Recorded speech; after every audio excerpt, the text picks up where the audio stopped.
Sem meias palavras. Direto, incisivo e sem rodeios. No Sem Meias Palavras, César Wagner traz as notícias que você precisa saber, com a verdade que poucos têm coragem de dizer. Política, economia, segurança e o dia a dia do povo. Sem filtros, sem enrolação. Apenas os fatos. Do jeito que o Brasil precisa ouvir. Você sabe, aqui a verdade prevalece. Vem com a gente. Sem Meias Palavras, de segunda a sexta, de 11 às 12, na Rádio Cidade M860. Sem Meias Palavras, com César Wagner. Não perca.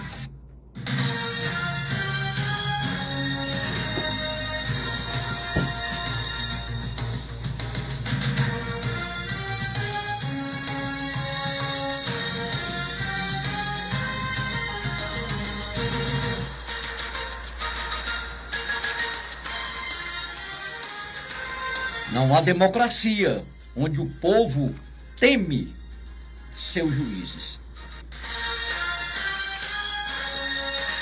Arrocha, delegado! Quinta-feira, 2 de abril de 2025, está começando, sob as bênçãos de Deus, o meu, o seu, o nosso Sem Meias Palavras. Líder em Independência no rádio cearense.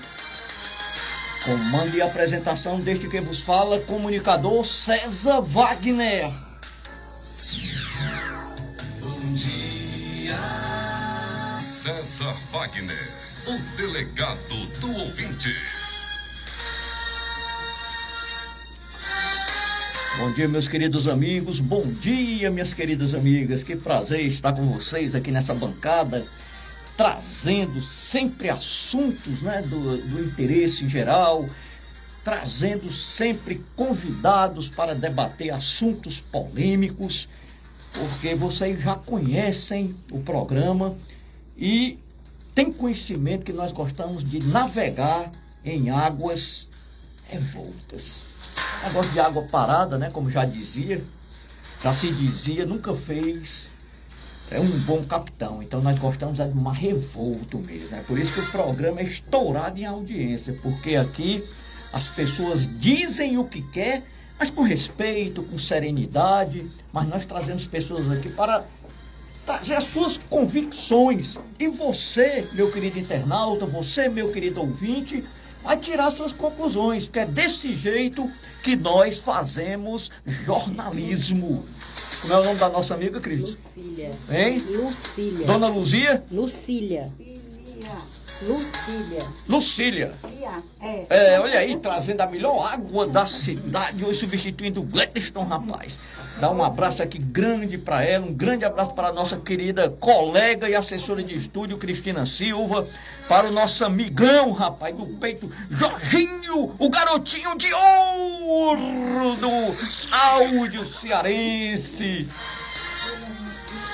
Mandar um abraço pro Jones Cleiton Lima, rapaz, pro Francisco Sérgio, sempre chegando junto aqui conosco, As pessoas que já estão entrando aqui no nosso Instagram, @César Wagner Maia Martins, o Prados Gestor Imobiliário, grande abraço pra turma toda aí, hein? Do Prados Gestor Imobiliário, tá dizendo, grande delegado César Wagner, parabéns pelo programa, sempre mostrando a verdade da nossa realidade, do nosso estado do Ceará e do Brasil. Obrigado, meu querido.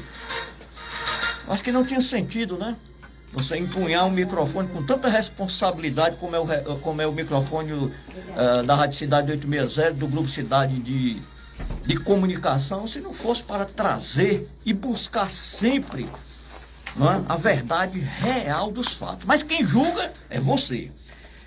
Bom, meus queridos amigos, hoje no Sem Meias Palavras, recebemos um dos pensadores mais respeitados do meio jurídico e acadêmico cearense. Graduado e mestre em Direito pela Universidade Federal do Ceará, com doutorado em Sociologia pela mesma instituição, ele também obteve a livre docência em Filosofia. Um intelectual que transita com autoridade entre o direito, a filosofia e as ciências sociais.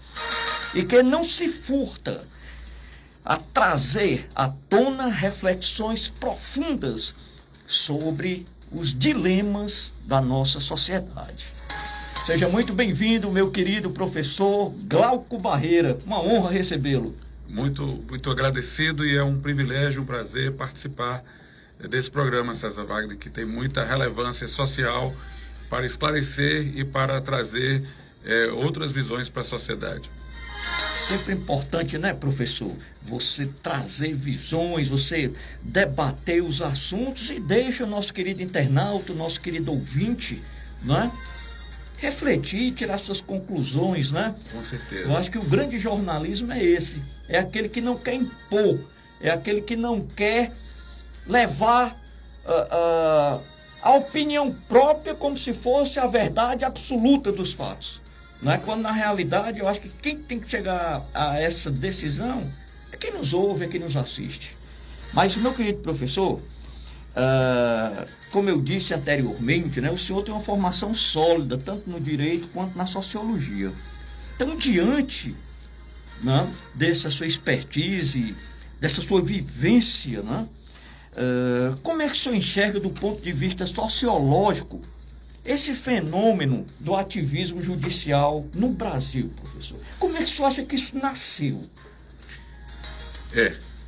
Uma das coisas que nós percebemos do ponto de vista histórico é que cada poder, dos 3 poderes, como chamados, tiveram a sua fase de maior relevância. Então nós tivemos um período em que o legislativo foi o poder mais homenageado. Na época da Revolução Francesa, a ideia de vontade geral de Rousseau, representada na forma adaptada pelo parlamento, que tinha os representantes eleitos, foi destacada. Então havia uma grande ênfase na legalidade, inclusive com a ingenuidade de pensar que a lei era transparente, que uma interpretação meramente literal daria um sentido unívoco, dispensando maior esforço hermenêutico. Mas depois nós tivemos certas crises resultantes das revoluções industriais, crises econômicas, como a da Bolsa de Valores nos Estados Unidos, as guerras mundiais, e ali era preciso de algumas medidas urgenciais. E aí nós tivemos uma fase em que o executivo tornou-se mais propulsor de políticas públicas. Mas o executivo, em dado momento, exorbitou suas funções, como a gente viu na época da Segunda Grande Guerra, na Itália, na Alemanha, né, o fascismo, o nazismo, para não falar na União Soviética, em que tudo já era planificado mesmo.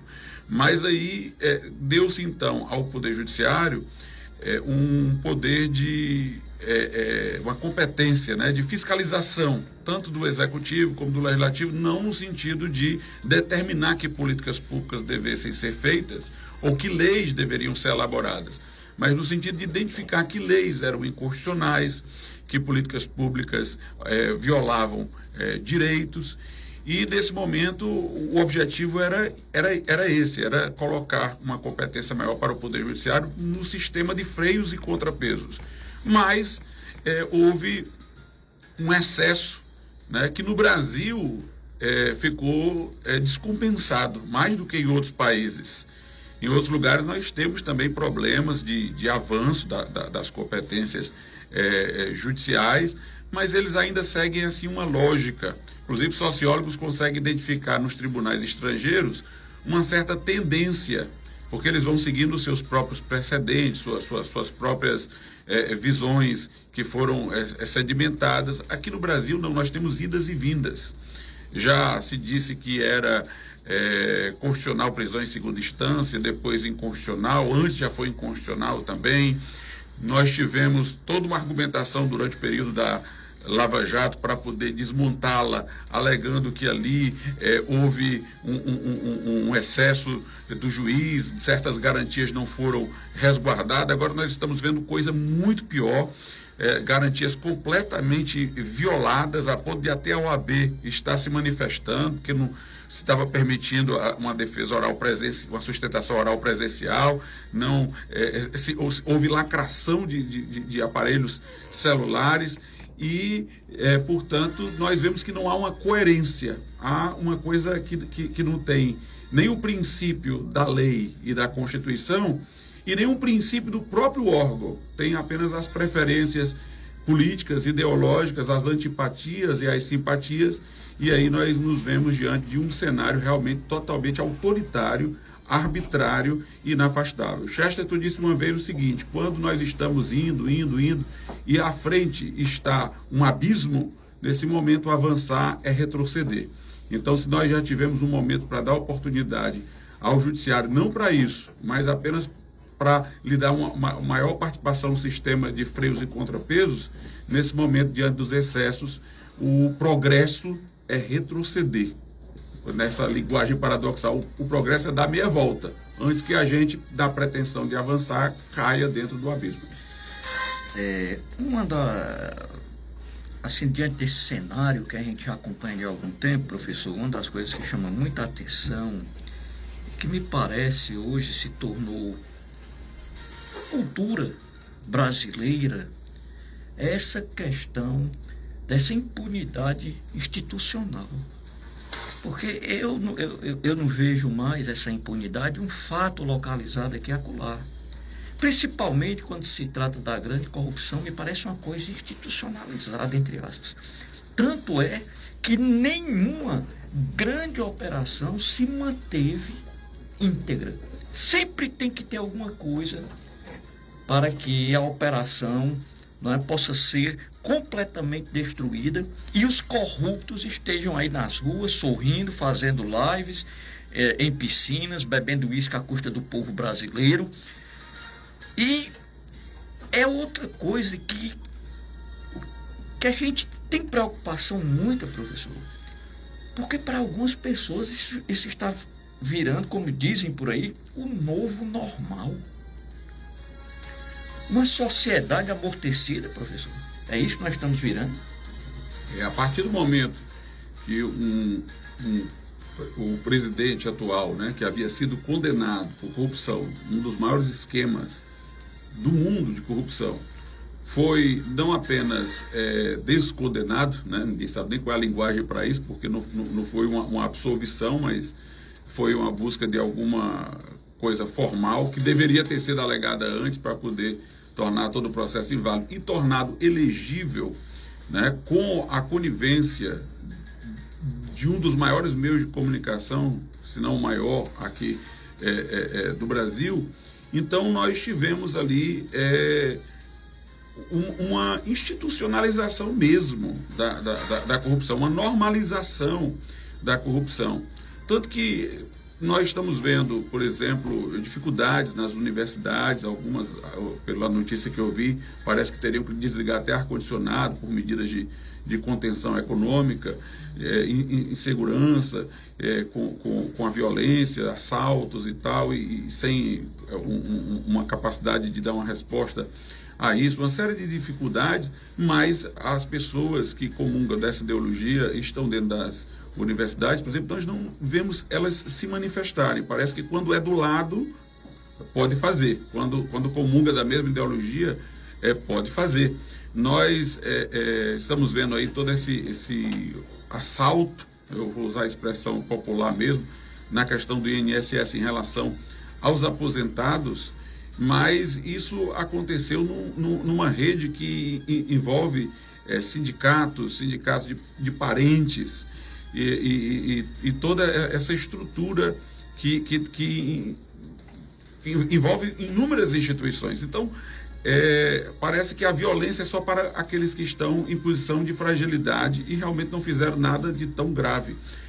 Eu fico pensando, né, condenações com um tempo exorbitante, condenações a 14 anos, colocação de pessoas idosas em prisão, mulheres, mãe de família, ali presas, pessoas simples, pessoas trabalhadoras e tal, por causa de um pretenso golpe que nunca se provou ter existido na forma como um golpe deveria existir. Enquanto isso, traficantes são soltos, os corruptos são soltos. Às vezes tem uma medida só assim que aparenta que se vai fazer alguma coisa para dar uma resposta midiática, mas se a pessoa acompanhar as notícias, sabe que logo depois aquela pessoa ali solta, as investigações não seguem adiante. Quando seguem e chega em alguém realmente importante dentro desse sistema, aí tudo se desfaz de novo, né? Nós temos até o que é acusado aí da morte da Marielle, que tem prisão domiciliar. Nós temos traficantes que são soltos, portando muita cocaína. Então, o que a gente vê é que parece que o prazer é de perseguir os frágeis, é de humilhar pessoas comuns que pensam em discordância com a estrutura ideológica que tem favorecido, na verdade, a esse sistema, né? Embora ela por si só não queira dizer que favoreça, mas na história nós temos visto que ela está entrosada com tudo isso, né? Na prática, não na teoria, mas a gente vê que essas pessoas são atacadas, enquanto que realmente os que são perigosos para a sociedade não o são. Às vezes, quando se vai ter uma condenação como a do Collor, é desproporcional. A condenação é deixada para ser feita no final da vida, para logo depois garantir prisão domiciliar. Foi assim com o Maluf também, né? Em parte. E aí, no final, não existe realmente a punibilidade. Essas pessoas continuam com tudo que elas adquiriram, tudo que elas conseguiram, né?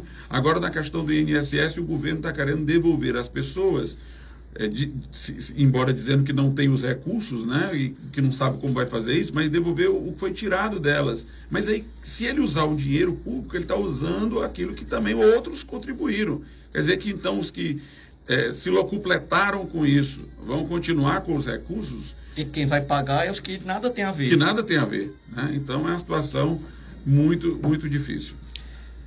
É aquela história, né, professor? A gente até já comentou aqui uma vez com relação à questão de líderes, né?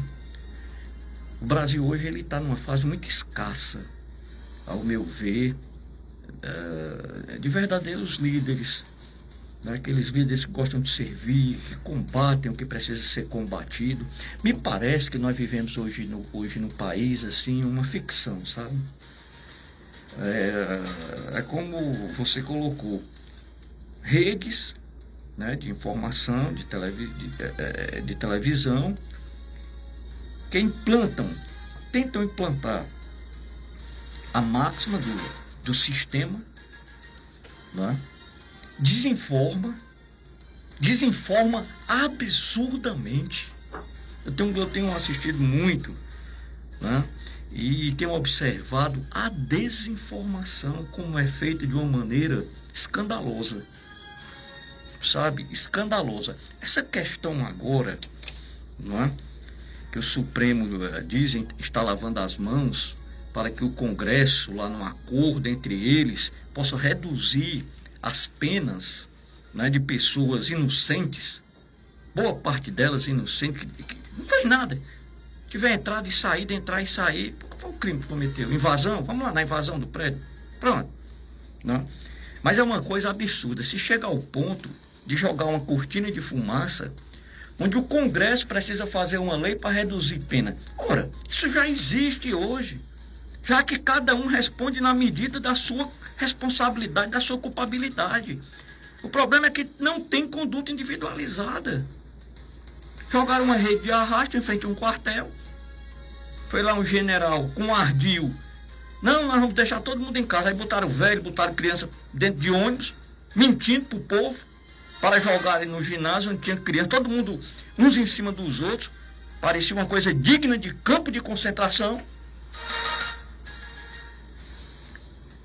E nós chegamos a esses absurdos que nós estamos vendo até hoje, que o mundo já viu, professor. Você viu agora o ministro, né, que manda uma mensagem lá para a Espanha, pedindo para que se apresente o embaixador em 48 horas. O embaixador não pisou nem lá e nem vai. Porque isso é papel do executivo através da sua diplomacia. E quem determinou isso sabe disso. É isso que me espanta. Né? Aí vai, não, porque é questão de reciprocidade, vocês não trazem aqui um jornalista, não devolvem para a gente. Então eu vou pegar aqui um traficantezão preso com 25 quilos de cocaína e vou mandar para casa. Aí parece que, como sempre, a reação pública Aí mandaram prender de novo agora, né? Mandaram de novo colocar no xadrez. Professor, eu fico pensando, se não fosse essas redes sociais, que tanto é combatida, que tanto querem censurar, né? E que para muitos são a última trincheira da liberdade de expressão. Como é que o professor interpreta o avanço dessas propostas legislativas e judiciais para regulamentá-las sob o argumento de combater desinformação? Pois é, se a gente pegar essas situações aí exemplificadas, né? Aquelas pessoas que estavam lá em frente ao QG, eles não participaram da depredação, da invasão, mas foram enquadradas como se estivessem no mesmo ato. Mas aquelas pessoas ali, como é que elas poderiam ter qualquer pretensão de golpe se tinham levado suas crianças para lá, os seus idosos para lá, se lá tinha um vendedor de picolé, o morador de rua, o vendedor de algodão doce, né? Então, como é que você tem nisso aí um cenário de um golpe? Aí a informação midiática é de que todo mundo depredou, é que todo mundo é responsável por aquilo ali, é que tem um contínuo entre aquelas pessoas e aqueles que entraram. Você vê, já é uma narrativa que pega grupos que têm uma situação bem diferente. Em relação àqueles que entraram, primeiro entrou um grupo que ninguém sabe como é que entrou, porque entrou com facilidade, conseguiu lá passar pelas portas, não parece ter arrombado, mas quebrado de dentro. Essas pessoas estavam lá mascaradas, portanto não foram identificados, faziam com a maior serenidade do mundo, inclusive se filmando, batendo fotografia com um fotógrafo lá. Depois, quando uma grande multidão maior entra, é porque está sendo atacada do lado de fora e aí vai se abrigar lá dentro. Aí se mistura todo mundo, os reais vândalos, com o restante daquelas pessoas que estavam apenas no entorno. Mas aí se coloca como se todos eles tivessem vandalizado e quebrado tudo, quando nós temos imagens até de alguns que estavam impedindo. Poderíamos ter como individualizar quem realmente cometeu, quem realmente não cometeu, através das imagens, mas aí as imagens são perdidas pelo governo que se sentiu agredido por aquilo ali, que deveria ser o maior fornecedor de provas, então ele tira um instrumento para poder individualizar e aí coloca-se mais uma vez todo mundo como praticando o mesmo ato, quando a maneira de distinguir foi exatamente destruída, suprimida. Então, nós vemos aí toda uma montagem de uma situação para que a sociedade possa olhar para aquelas pessoas ali sem diferenciá-las e enxergá-las todas como sendo pessoas perigosas, pessoas que destruíram. Então a gente vê como realmente os meios de comunicação não têm sido cuidadosos, porque eles estão tratando a coisa por grupos. Eles não estão tratando as situações por pessoas. Então, nós temos que distinguir as pessoas, nós temos que distinguir até os grupos, que eles nem os grupos distinguem porque colocam vários grupos dentro de um pacote só. E as redes sociais, com imagens escolhidas por pessoas que estavam lá, com informações e testemunhos de pessoas que nunca são entrevistadas, né?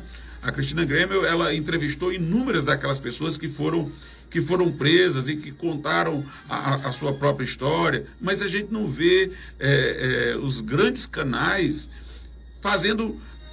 dando ouvidos a essas pessoas. Só dá ouvido aos autores das narrativas. Algozes.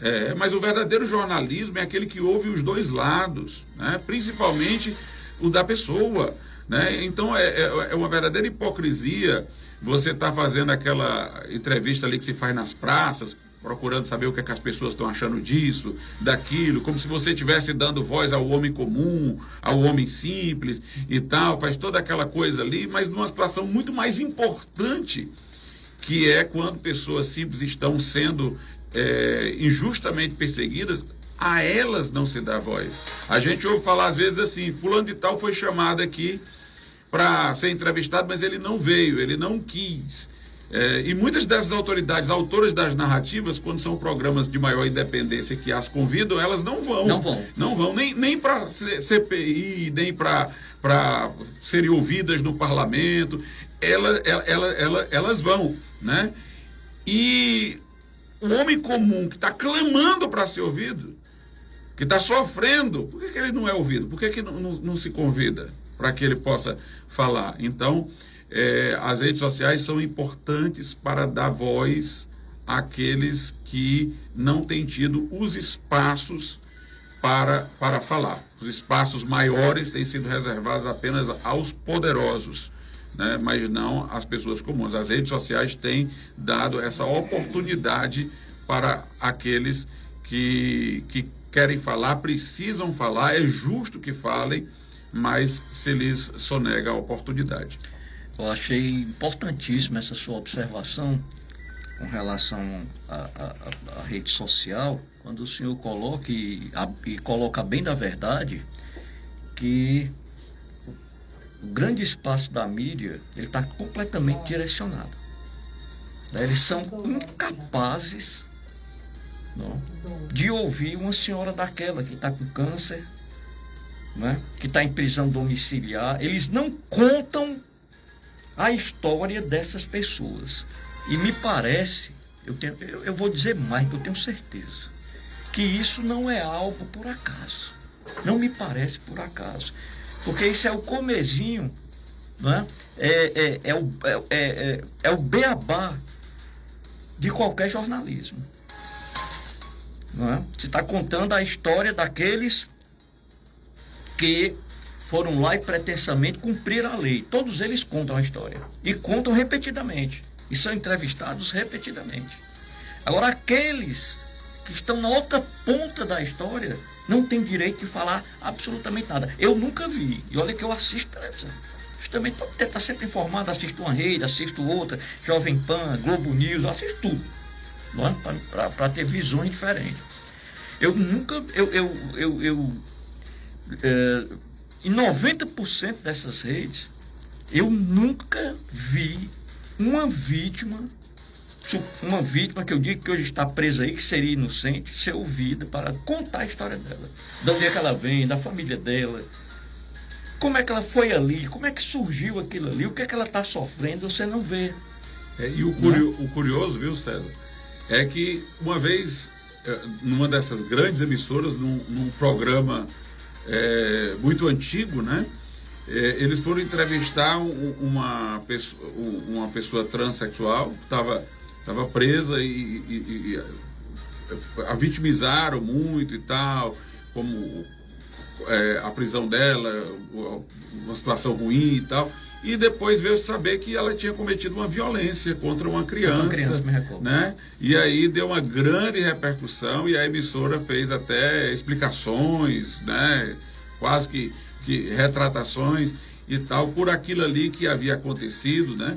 Agora, por que essas pessoas que não praticaram nenhuma violência contra uma criança e tal, e que estão lá presas, pessoas comuns e tal, quer dizer, você tem que fugir ao padrão normal, ter alguma excepcionalidade, alguma escolha de vida diferenciada para ser ouvido, mas a pessoa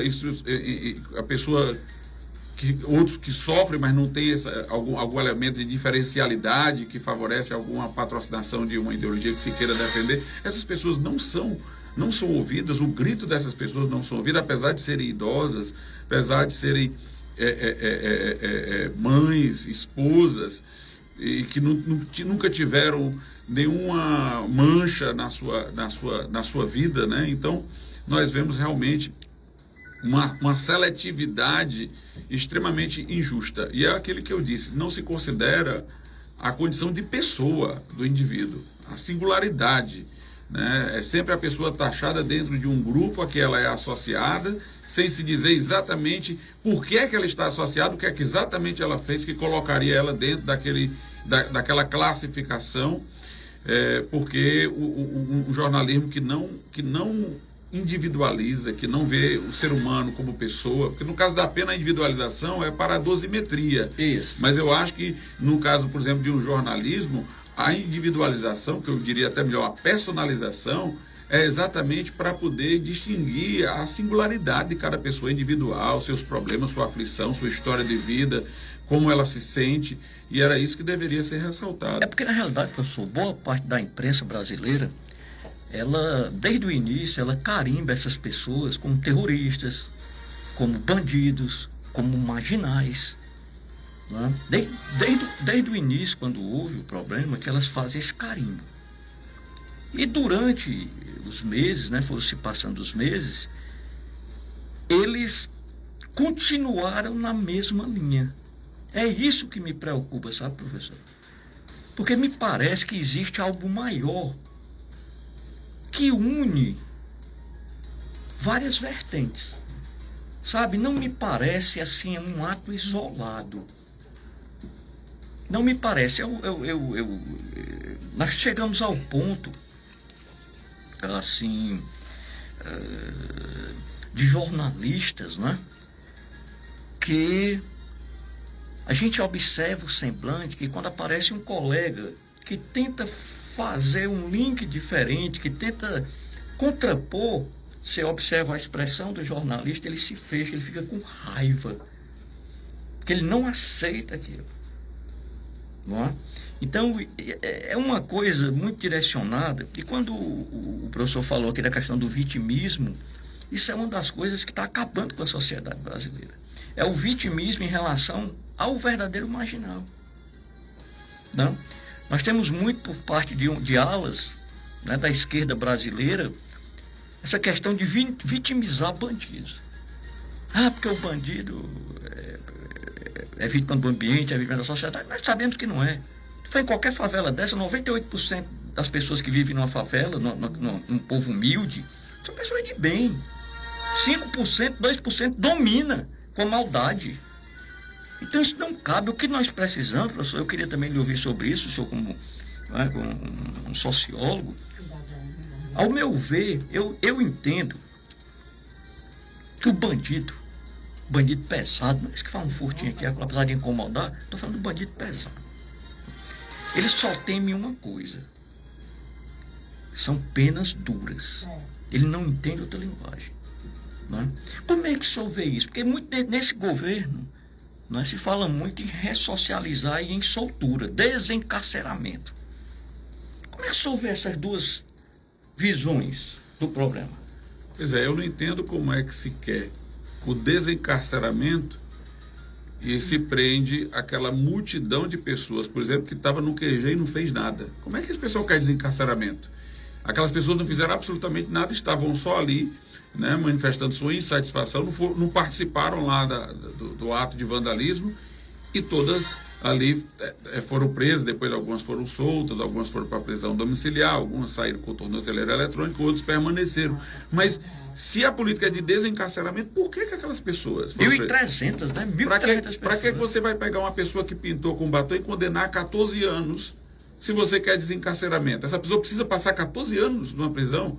Então não tem política de desencarceramento, tem política de favorecimento ao crime, é o que parece. Né?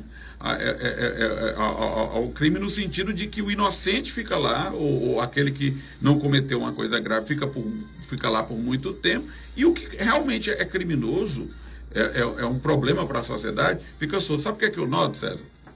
É o seguinte, nessa questão aí, por exemplo, do 8 de janeiro, eles pegaram a imagem dos vândalos e ali criaram todo o estigma, essas pessoas são ruins, e aí estenderam essa imagem para todo mundo. Massificaram. No caso das favelas que você colocou, como você disse, a maior parte das pessoas são pessoas de bem. Aí eles colocam aquela imagem daquelas pessoas de bem e levam para o bandido. É o inverso. É o inverso. Perfeito. É o inverso. Perfeito. E aí o bandido é como essa pessoa aqui, simples, trabalhadora, pobre e tal. Se é bandido é por causa de problemas sociais, quando o bandido está vivendo lá no luxo, né? Dentro de morros do Rio de Janeiro, tinham traficantes vivendo... Clubes. Exatamente. Exatamente. Então eles pegam a imagem daquela pessoa simples ali, que realmente não é criminosa, e com aquela imagem eles vitimizam o real criminoso. Enquanto que no caso do 8 de janeiro foi o contrário. Pegaram a imagem dos vândalos e estenderam para todas aquelas pessoas comuns. Então a questão, me parece, deles não é o desencarceramento, é o desencarceramento de quem? Essa que é a grande questão, né? E isso, professor, tem que se espalhar de uma maneira geral, né? As redes sociais, ela traz esse aspecto. Ah, tem mentira? Tem. Mas na imprensa oficial tem mentira, professor. Quem é que vai acabar com a mentira no mundo? Você pode ter instrumentos para buscar conter coisas perniciosas, né? Mentiras que trazem prejuízo, né, às pessoas, às instituições. Claro, eu sou a favor disso. Agora, isso é uma linha tão tênue que é preciso ser transformado no papel de uma maneira muito cautelosa. Porque é aí onde os mal intencionados vão entrar. Porque a partir do momento que você vai discutir o que é verdade ou não, aí é complicado. Porque você pode chegar e dizer, mas o governo está fazendo uma grande gestão. Aí eu digo, não, para mim não está. Aí eu estou mentindo? Ou você está mentindo? Não é? Aí começa o policiamento ideológico, começa o policiamento daquele que está no poder naquele momento. É isso que as pessoas têm que entender. Não é? Aí se cria também outro mantra para justificar, não é, a entrada na regulamentação de uma maneira desproporcional, que rede social é terra de ninguém. Isso não é verdade. Vá na rede social acusar uma autoridade de crime sem você provar, ver se é terra de ninguém. E as redes sociais, elas estão reguladas, de certa maneira. Não da maneira como eles gostariam que fosse. Mas a grande questão é essa. É um marco, né, professor? É um marco, né? Como é que quem tem a estrutura para mais fortemente persuadir a sociedade está preocupado com a pessoa que não tem essa estrutura. Então é porque o que ele está dizendo não é verdade. Né? Na realidade, a mentira se combate não com a coação. A mentira se combate com a verdade. Com debate. Com debate. Então as redes sociais, elas permitem que um diga uma coisa, mas permitem que 10 se contraponha. Né? Diferente de uma rede grande que fala ali e acabou. Quem que se contrapõe? E que tem um poder de alcance muito maior, uma rede grande dessa daí, tem um grau de institucionalização muito maior. Quer dizer, se ela não está conseguindo convencer, ela deveria questionar-se a si própria. Perfeito. E não querer calar a boca dos outros. Perfeito.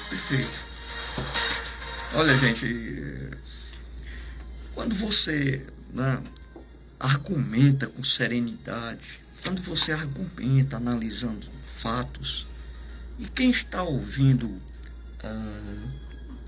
não é uma pessoa extremista, porque a pessoa extremista ela não vai mudar de opinião nunca. É você dizendo que é preto, é dizendo que é branco, e a coisa é preta e não vai para frente. Né? É por isso que todo extremo é ruim. Qualquer que seja a vertente ideológica dele. O que é extremo não é bom. Não é bom. Agora, eu acho que as redes sociais merecem mais elogios, né, do que reprimendas. O que seria de nós, né, diante de tudo que nós estamos vendo, se nós não tivéssemos o direito de ir para uma rede social e dizer o que nós pensamos? E aí, você colocou uma coisa que eu acho fundamental. O governo, com todo o aparato que ele tem, jogando informação nas grandes mídias, né? Fazendo campanhas institucionais. Aí vai uma pessoa, nós tivemos caso agora, um deputado foi numa rede social, contestou o que o governo disse, com seriedade, com a verdade, teve 300 milhões de visualizações, professor. O Nicolas Ferreira, sem gastar um centavo, sem ter campanha institucional, sem impulsionamento, sem nada. Vai? Olha o poder disso. Agora, por que o poder dele? Porque ele trabalhou com a verdade. Porque o maior poder, ele vem da verdade. A mentira é difícil de sustentar. Você joga uma mentira aqui, mas como você disse, vem sem do outro lado e olha, não é assim não, é assim, teve isso, teve esse número, e você vai questionando. Quando você vem com a força da verdade e você não tem como contra-argumentar, o que é que você faz no autoritarismo? Eu vou calar a boca desse cara. Eu não posso contra-argumentar, o cara está acabando comigo, eu tenho que calar a boca dele. E eu não sei como as pessoas não percebem que nós já passamos por isso, nós estamos reprisando uma situação histórica. Quando a imprensa surgiu, quando a imprensa surgiu, houve toda aquela perseguição a editores, perseguição a gráficas, porque tinha os canais oficiais, né, a igreja, as universidades, os monarcas absolutistas e tal, que passavam as informações e começaram a acontecer críticas, né? O John Milton, né, o poeta, escreveu um livro defendendo a liberdade de expressão por causa da censura naquele tempo. Ele dizia exatamente isso que nós estamos dizendo aqui, que se combate a mentira e o erro com a verdade, não com a coação. E houve toda aquela perseguição. A imprensa, eram criadas listas de livros que não se poderia ler. Quando o livro era identificado fora daquela lista, ele era tomado da pessoa, havia queima pública de livros, e toda aquela perseguição à imprensa, inclusive no regime nazista, onde eram queimados livros em locais públicos e tirar livros das bibliotecas. Então, nós já passamos por isso. Aí nós estamos voltando, quer dizer, parece que cada meio de comunicação, eu acho que quando todo mundo se acostumar com a rede social e já parar, digamos, essa perseguição, se a gente chegar nesse momento aí que todo mundo se acostumar e acabou, amanhã vão inventar uma outra forma de comunicação e na medida em que ela é nova, ela vai ser perseguida também. Agora, eu acho que o grande problema das redes sociais é porque tinha um grupo que já estava dominando a imprensa. A imprensa, quando ela surge, qualquer um vai lá, publica, escreve e tal, mas o próprio processo seletivo cria uma hegemonia de alguns grupos, né? A gente nota que, por exemplo, no direito tem um editor aí que saiu comprando todas as outras menores e se fortalecendo. Monopólio, e né? ele termina se monopolizando. E aí, quando aparece o concorrente e ele não consegue absorver, ele persegue. A gente vê, por exemplo, que essa grande emissora aí, ela leva determinados youtubers famosos lá. Ela faz parcerias com determinados youtubers, porque ela consegue absorver. Mas o que ela não consegue absorver, aí ela entra em confronto. Ela entra batendo. Ela entra batendo. Então, é como se fosse a formação do monopólio. Não conseguiu, aquilo ali continuou, então vamos derrubar. Porque, na realidade, pessoal, a rede social, ela teve essa grande virtude, né? Ela quebrou o monopólio daqueles que detinham o poder da informação, né? Então isso machuca muita gente, né? Olha, eu comandava aqui praticamente o Brasil, a minha informação que eu dava era a verdade e acabou-se. Hoje em dia não é mais assim, então isso está incomodando muita gente, né? Ela deveria, essas grandes emissoras deveriam ouvir o que as redes sociais estão dizendo e refutar. Isso. Né? E entrar no diálogo, entrar no debate, mas elas se sentem ofendidas de se igualar. De se igualar. Não, são menores. Eu estou aqui em cima. É isso mesmo, professor. Elas deveriam debater com aquela pessoa, mas eu acho que na hora que elas acham que na hora que debater, elas estão promovendo aquela pessoa ao nível delas. Aí elas não querem fazer isso, mas deveriam fazer isso. Inclusive com a grande vantagem que possui. Né? O outro lado é que está em desvantagem, mas elas sabem que podem correr o risco de ser humilhadas por uma pessoa bem simples. E outra coisa, professor, se eu tenho tanta certeza... Se desmoralizar. Com certeza. Se eu tenho tanta certeza dos meus argumentos, por que eu temo debater, professor? Tá? É verdade. Eu aqui, nós temos colegas de pontos de vista diferentes, graças a Deus, não é? Que às vezes me ataca de uma maneira até grosseira. Eu digo, rapaz, vamos no meu programa, ou vamos no programa de um colega, e vamos debater racionalmente, com respeito, tomando um cafezinho. Vamos debater publicamente. Você vai lá com sua ideia, eu vou com a minha. Vamos debater. O pessoal não aparece um aqui. Ou em qualquer programa. Já pode me convidar para qualquer programa que pensa diferente das minhas convicções. Eu vou com o maior prazer do mundo dar um abraço no colega. Vamos debater o que quiser, pandemia, 8 de janeiro, vamos debater o que quiser, não sou dono da verdade, não. Se você me convencer, eu digo, rapaz, nesse ponto aqui você me convenceu, você está correto. Porque é assim que eu penso em colaborar com a minha sociedade, professor. Não é? Mas eles fazem justamente o que o senhor colocou, o que o me colocou. Eles temem, professor, de colocar uma pessoa na mesa e a pessoa, como eu queria, não sou maior do que ninguém, nem menor do que ninguém não, mas eu tenho minhas convicções, como eu queria participar de aquele estúdio ali. Eu digo logo o nome, eu queria ele ser entrevistado pela Sadi, pela Natuza, para eu falar abertamente, a maior tranquilidade do mundo. Eu pensei, eu duvido sua opinião pública não saia favorável, que eu ia dizer. Como é que um ex-presidente como o Bolsonaro, que está sendo processado, que é uma figura pública nacional, pede para ser entrevistado? E ele ainda diz assim, vocês vão ter a maior audiência que vocês já tiveram. E eles não levam. Não levam? Como é que pode? É muito medo, né, professor? Como é que isso pode ser jornalismo? Uma pessoa pedindo para ser ouvida, a expressão dessa pessoa. É o assunto da notícia deles todos os dias, eles se oferecendo. Por que será, né, professor? Será que temem a resposta e ficarem sem argumentos? Pois é. Na minha cabeça só vem isso. Porque eu tinha certeza, se o Lula viesse aqui e me desse a honra de vir aqui ao meu programa, eu receberia com o maior prazer do mundo e ia fazer as perguntas que o povo quer que eu faça. Porque o grande problema das pessoas, gente, da maioria das autoridades, é que só vão a programas de pergunta que são controlados. Controlados. É para dar o oba-oba, né? É para bater palma, é para elogiar de cabo a rabo. Quando, na realidade, o jornalismo mostra o que foi bom e também mostra as deficiências e vai indagar o que é que está sendo feito em cima das deficiências. Aqui tem autoridade que eu convido aqui há mais de 2 anos, não pisa aqui. Não pisa aqui. Foge assim como fosse o diabo fugindo da cruz. Porque eu não mando, eu jamais vou desrespeitar um convidado meu aqui. Primeiro, pela minha educação de berço, não é? Você jamais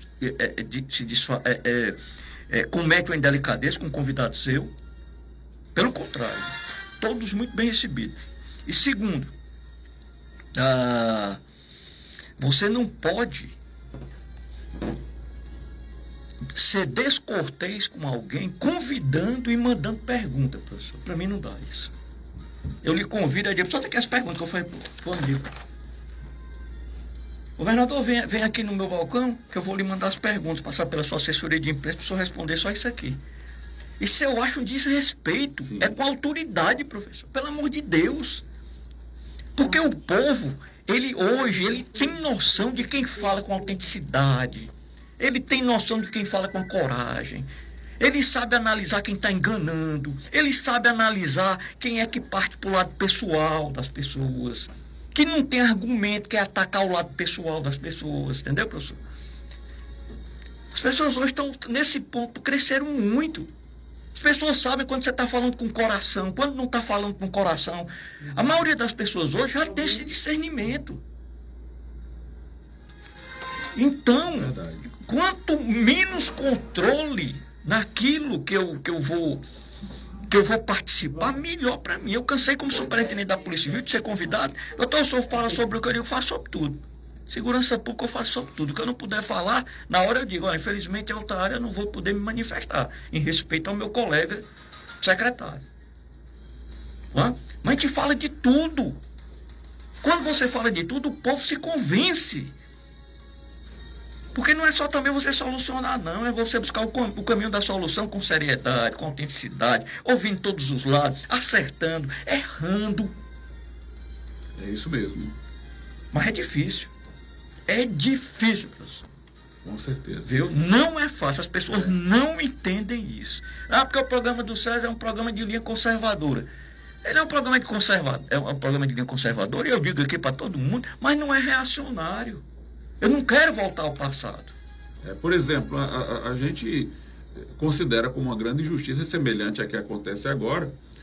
Na época do governo militar, nós tínhamos pessoas que sequestravam embaixadores, assaltavam bancos para obter recursos para o seu movimento, faziam guerrilhas. Essas pessoas, nós entendemos que eram terroristas, criminosos, precisavam devidamente ser punidos pela maneira violenta que terminava atingindo até inocentes. Você assaltava banco, você estava tirando dinheiro de outras pessoas, sequestrando embaixador não era... Não tinha nada a ver com a história. Não tinha nada a ver história. com a história. Explodindo em quartel, a pessoa ali que morria poderia ser uma pessoa que estava trabalhando só no exército e tal.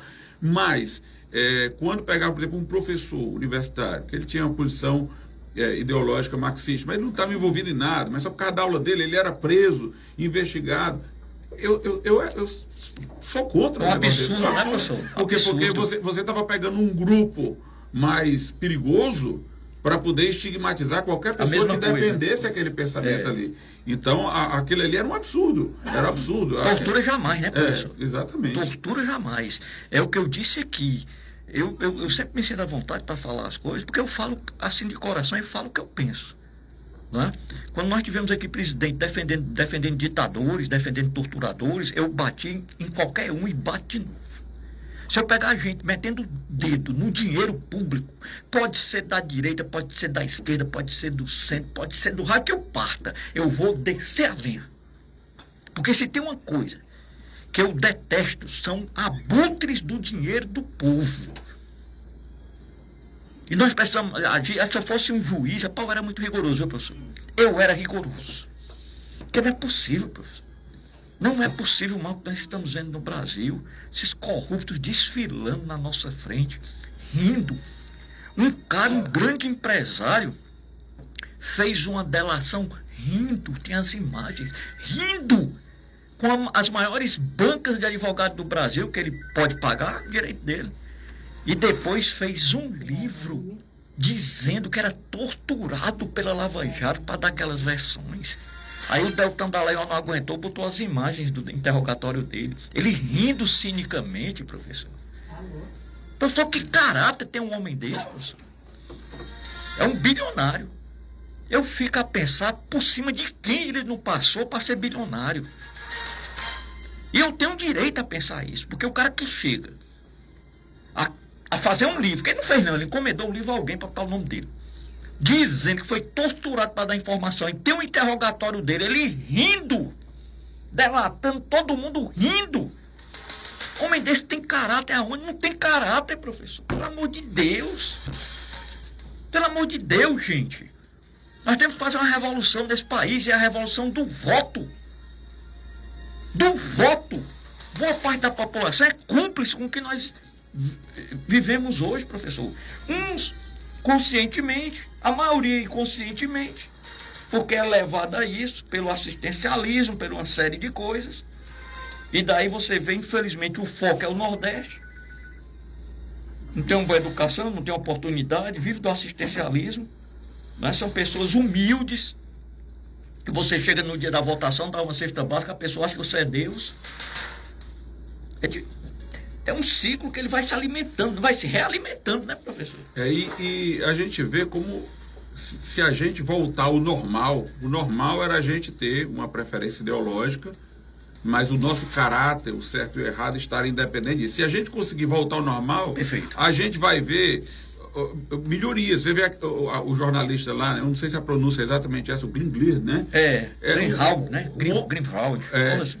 Não sei exatamente a pronúncia, mas ele é uma pessoa ideologicamente de esquerda, mas ele consegue ver o autoritarismo, a injustiça e tal. Aquele do PCO, eu compartilho alguns vídeos daquele do presidente do PCO. Do presidente do PCO. Os vídeos dele eu compartilho constantemente. Ele falando, né, do abuso. Do abuso, porque ele diz, olha, isso não tem nada a ver com esquerda, direita, isso aqui é injustiça, isso aqui é uma perseguição pessoal, isso aqui é um objetivo propositado de um partido que quer prejudicar os concorrentes. Então, ele consegue ver. Se ele consegue ver, né, se o jornalista lá que eu mencionei consegue ver, então por que outras pessoas não conseguem ver, independentemente de suas preferências ideológicas? Acho que é o fundamento de tudo. Injustiça é injustiça. Todo mundo sabe que é uma injustiça. Você esteja contaminado de um jeito, você fica cego. Mas se não, nós sabemos o que é certo e o que é errado, professor. Pelo menos a maioria sabe o que é certo e o que é errado. Então o que é errado por um lado é errado por outro. O que é certo por um lado é certo por outro. Né? Então, aqui uma das maiores bandeiras do nosso programa é combater a injustiça, seja ela qual for, seja ela de que lado for, seja ela de onde partir. Mas nós precisamos combater as injustiças nesse país. Né? Professor, 30 segundos, o Jorginho já está louco ali, que vai entrar o doutor Cid Carvalho em rede, 30 segundos para a sua despedida. Um grande abraço, César, o prazer estar com toda essa audiência, nosso abraço a todos, que tenhamos um Brasil melhor. Sem dúvida nenhuma, professor, muito obrigado pela sua participação, nós estivemos aqui, né, com o professor Glauco Barreira, um grande prazer nosso receber, espero que volte outras vezes, é uma honra, né, a gente travar aqui essa troca de ideias, né, com o nosso ouvinte, com o nosso internauta. Então, mais uma vez, obrigado pela disponibilidade do seu tempo. Disponha. É uma verdadeira turbilhão de ideias que nós temos aqui. Muito obrigado, Jorginho, obrigado, Cristina, e obrigado principalmente a você que nos dá essa grande audiência. Meu povo, que Deus proteja a todos e se cuidem. Eu gosto muito de vocês. Tchau, gente! Bom final de semana, até segunda!